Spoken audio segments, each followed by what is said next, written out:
کیا کہیے گا، مریم نواز واپس آ گئی ہیں اور اب تجزیہ یہ بن رہا ہے کہ وہ راستہ ہموار کریں گی نواز شریف کی واپسی کے لیے. سافٹ لینڈنگ آج ان کی ہوئی ہے. پاکستان تحریک انصاف نے جو حکومت چھوڑی پنجاب، اور بلکہ ظاہر آپ لوگوں نے تحلیل کر دی پنجاب اسمبلی، کے پی اسمبلی، تو کیا یہ مس کیلکولیشن ہوئی فیصلہ؟ آپ اس کو کیسے دیکھتے ہیں اب ہائنڈ سائٹ؟ دیکھیں، پہلے تو مریم صاحبہ نے جو تشریف لائی ہے، میں تو سمجھتا ہوں اچھی بات ہے. آئیں، آ کے سیاسی میدان میں اور الیکشن میں ہم مقابلے پہ آئیں، تاکہ یہ حسرت نہ رہ جائے کہ جی ہم تو یہاں تھے نہیں، یا ہم نے حصہ نہیں لیا. تو اس میں حصہ لیں. اور اگر وہ اتنی کانفیڈنٹ ہیں، اگر وہ سمجھتی ہیں کہ واقعی ان کی بڑی سپورٹ ہے، یا نواز شریف، میں تو کہتا ہوں نواز شریف صاحب کو بھی آنا چاہیے تاکہ آ کے وہ الیکشن میں آئیں. اگر کانفیڈنٹ ہیں تو پھر ان کی جو حکومت ہے یا ان کی پارٹی کی جو حکومت ہے وہ بھاگ کیوں رہی ہے انتخابات سے؟ ہر جگہ نظر آتا ہے کہ وہ انتخابات سے بھاگ رہے ہیں. اس لیے اس کا مطلب تو ایک ہی ہے، اور وہ یہ ہے کہ ان کو یقین ہے کہ عوام کی جو سپورٹ ہے وہ ان کو حاصل نہیں ہے.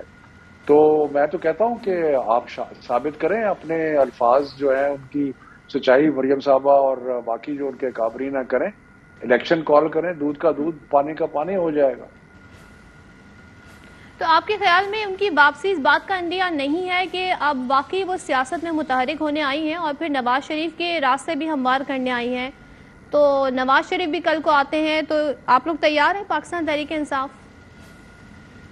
دیکھیں، ان کا سیاست میں متحرک ہونا بالکل ان کا اپنا حق ہے. وہ سیاست میں ایک سیاسی قائد ہیں. وہ ان کو سیاست میں متحرک ہونے سے تو کوئی ہمیں کیا اعتراض ہو سکتا ہے؟ بلکہ میں تو یہ کہہ رہا ہوں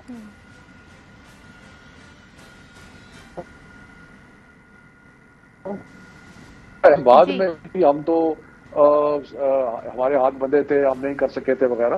اور دوسرا، میں نواز شریف صاحب کی راہ ہموار ہو، بڑے شوق سے آئیں، لیکن آ کے عوام کو فیس کریں. ہم تو عوام کے سامنے ہر وقت جانے کے لیے تیار ہیں. تو یہ عوام سے گھبراتے کیوں ہیں؟ اس لیے کہ بیسک بات یہ ہے کہ ان کو عوام کی سپورٹ نہیں ہے. یہ تو قابض ہیں اس وقت حکومت پہ، اور ہم نے جو قربانی دی صوبائی اسمبلیوں کی، ہم نے قربانی اس لیے دی کہ ہم چاہتے ہیں کہ ملک میں انتخاب ہو. جو اس وقت ایک بڑی سیریس اکنامک سچویشن ہے، ایک سیریس پولیٹیکل بحران ہے، ان کا اس کے علاوہ تو کوئی حل نہیں ہے کہ الیکشن کرایا جائے. کیونکہ الیکشن ہوگا تو عوام کے مینڈیٹ سے ایک حکومت آئے گی اور وہ پھر ملک کو آگے لے کے چلے گی. جہاں انہوں نے گفتگو کی، آج مختصر خطاب کیا مریم نواز نے، وہاں پہ انہوں نے یہ مینشن کیا کہ پہلے آپ لوگ اسمبلیاں تحلیل آپ لوگوں نے کی، اب آپ رو رہے ہیں. تو یہ سیاسی اسپیس فراہم تو تحریک انصاف نہیں ہونے کی ہے، جس کو بنیاد بنا کر وہ کہہ رہے ہیں کہ اب تو کافی لیٹ ہو گیا، جو آپ کا فیصلہ تھا وہ آپ نے کر دیا. تو is it some thing like, کیونکہ ہم پرویز الہی جہاں آپ کو جتنی ایشورٹی یہ دیتے تھے کہ جناب تحلیل کرنے کی سمری ہم نے آپ کو دے دی ہے، وہیں ساتھ ساتھ وہ یہ بھی کہتے تھے تھوڑا اور ٹائم نکال لیں، مارچ تک ٹائم نکال لیں، اعجاز شاہ کی گفتگو ہم ملاحظہ کریں، تو وہ بھی یہ کہتے ہیں. تو یہ اس فیصلے پر کیا پارٹی ڈیوائیڈڈ ہے آپ کی؟ نہیں، دیکھیں، پارٹی میں ہر معاملے کے اوپر بڑی تفصیلاً گفتگو ہوتی ہے، اور یہ جو فیصلہ تھا اس میں بھی ہماری جو فورمز ہیں ان کے اوپر گفتگو ہوئی. کچھ لوگوں نے اس کے حق میں باتیں کی، کچھ لوگوں نے اس کے مخالف باتیں کی. یہ ہوتا ہے. لیکن اس کے بعد جب پارٹی لیڈرشپ نے فیصلہ کیا کہ یہ کرنا ہے تو سارے ہم متحد ہیں اور سارے پارٹی لیڈرشپ کے ساتھ ہیں. تو اس لیے یہ ایسی کوئی بات نہیں ہے. اور دیکھیں، دوسری بات یہ ہے کہ اس وقت جو آپ کا معاشی بحران آیا ہوا ہے، جو بری حالت ہے معیشت کی، اور اس کے علاوہ جو سیاسی طور پہ ایک ملک میں ایک ہجان ہے جس کی وجہ سے جو ہماری اکانومی ہے وہ بھی آگے نہیں چل رہی، تو اس کا اور کوئی مجھے حل بتا دیں اس کا، سوائے اس کے کہ ہم الیکشن کی طرف جائیں، اور الیکشن ایک فری اینڈ فیئر الیکشن ہو. کیونکہ قوم جو ہے ایک ان فری الیکشن کی متحمل نہیں ہو سکتی. تو فری اینڈ فیئر الیکشن ہو، اور اس کے بعد جو حکومت آئے وہ ملک کی بہتری کے لیے جو کچھ ہو سکتا ہے کریں. اور شفقت صاحب، ظاہر ہے خان صاحب سے ملاقاتیں تو ہوتی رہتی ہوں گی. کل ہی مناظرے کا چیلنج دے دیا ہے اسحاق ڈار نے، خان صاحب کو ڈائریکٹ دیا ہے. اور وہ یہ بتانا چاہیں گے کہ آپ لوگوں کے دور حکومت میں کیا کیا فیصلے ہوئے جس کی وجہ سے وہ معیشت سنبھل نہیں پا رہی ہے. تو اس مناظرے کو لے کے خان صاحب کا کوئی موقف یہ ذکر آیا, یہ گفتگو ہوئی, کیا کہتے ہیں وہ؟ دیکھیں, ان کو مناظرہ کرنا ہے تو وہ شوکت ترین سے کرے. عمران خان ایک لیڈر ہیں قوم کے, ایک فارمر پرائم منسٹر ہیں, ان کا مقام اسحاق ڈار سے مناظرے کرنے کا نہیں ہے. اور دوسری بات یہ ہے کہ اسحاق ڈار نے تو آ کے تباہی پھیر دی ہے, اس کی اپنی پارٹی کے لوگ کہہ رہے ہیں تباہی پھیر دی ہے. جس طریقے سے اس نے آرٹیفیشلی کوشش کی ڈالر کو روپی کو اسٹرینتھن کرنے کی, اس سے کیا ہوا کہ ڈالر کا ریٹ مارکیٹ میں اور ڈالر کا ریٹ آفیشل میں اتنا فرق آ گیا کہ ہماری ریمیٹنسز افیکٹ ہوئی, ہماری امپورٹس افیکٹ ہوئی. یعنی کہ ہم تو تباہی کے دہانے میں پہنچا دیا اسحاق ڈار نے. اس آدمی کو تو کچھ سمجھ ہی نہیں ہے اکنامکس کی, کوئی اس کو پتہ ہی نہیں اکنامکس کیا ہے.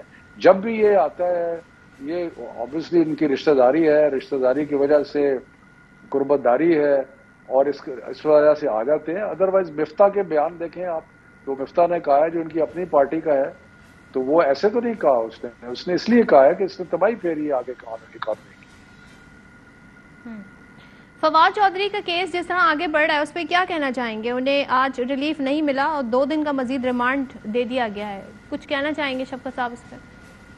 بہت ہی تکلیف ہوئی ہے سن کے, بہت زیادہ. اس کی وجہ ہے, تکلیف اس لیے ہوئی ہے کہ میں خود بھی کچھ تھوڑا بہت قانون کو سمجھتا ہوں کہ جس وقت ایک شخص کو جسمانی ریمانڈ کے بعد جوڈیشل ریمانڈ ہو جاتا ہے اور وہ جیل میں چلا جاتا ہے, تو اس کے بعد اس کا جوڈیشل ریمانڈ کو کینسل کرنا اور کینسل کر کے دوبارہ جسمانی ریمانڈ دینا, یہ تو انپریسیڈنٹڈ ہے. تو اس کا تو مطلب یہ ہے کہ یہ جو پی ڈی ایم کی حکومت ہے یہ سوائے تشدد کے, سوائے فسطائیت کے اور تو کچھ کر نہیں سکتی. اور جس طرح انہوں نے مار پیٹ کرنی شروع کی ہوئی ہے تو یہ تو بہت ہی تباہی کی طرف جا رہے ہیں. لیکن فواد چودھری مضبوط اعصاب کا مالک ہے, وہ ایک مضبوط شخص ہے, ایک باہمت شخص ہے, اس پہ کوئی ان چیزوں کا اثر نہیں ہوگا. اچھا, یہ بھی بتا دیں پلان کیا ہے, کیونکہ صوبوں میں حکومت نہیں ہے, کسی جگہ آپ لوگ پاور میں نہیں ہیں. آپ کے سرکردہ رہنما فواد چودھری وہ اس وقت جیل میں ہیں. رانا ثناء اللہ کہتے ہیں کہ عمران خان کی گرفتاری ہو سکتی ہے, پھر سیکیورٹی بنی گالہ سے ہٹا لی گئی ہے. ایسے میں خان صاحب تھریٹ کے حوالے سے بھی بات کر رہے ہیں. تو ان تمام تر صورتحال میں کس طریقے سے آگے بڑھیں گے, جلسے کیسے کریں گے, کیا موبلائزیشن ہوگی, کیا پلان کیا آپ لوگوں نے؟ محدود ہو گئے اب آپ لوگ کافی. دیکھیں, یہ وہ کرتے رہیں جو انہوں نے کرنا ہے, اس کے لیے ہم تیار ہیں. ہم نے تو وہ کرنا ہے جو ہمارے اختیار میں ہے, اور ہمارے اختیار میں ایک تو لیگل ہے. ہم چاہیں گے کہ ہم جوڈیشری کے دروازہ کھٹکھٹا رہے ہیں, کیونکہ یہ جمہوریت ہے, اور اگر جمہوریت ہے اور اگر آئینی حکومت ہے تو پھر ہمارا ایک آپشن جو ہے کہ ہم جوڈیشری کے پاس جائیں اور جا کے ان کو بتائیں کہ کس طریقے سے آئین کی پامالی ہو رہی ہے, اور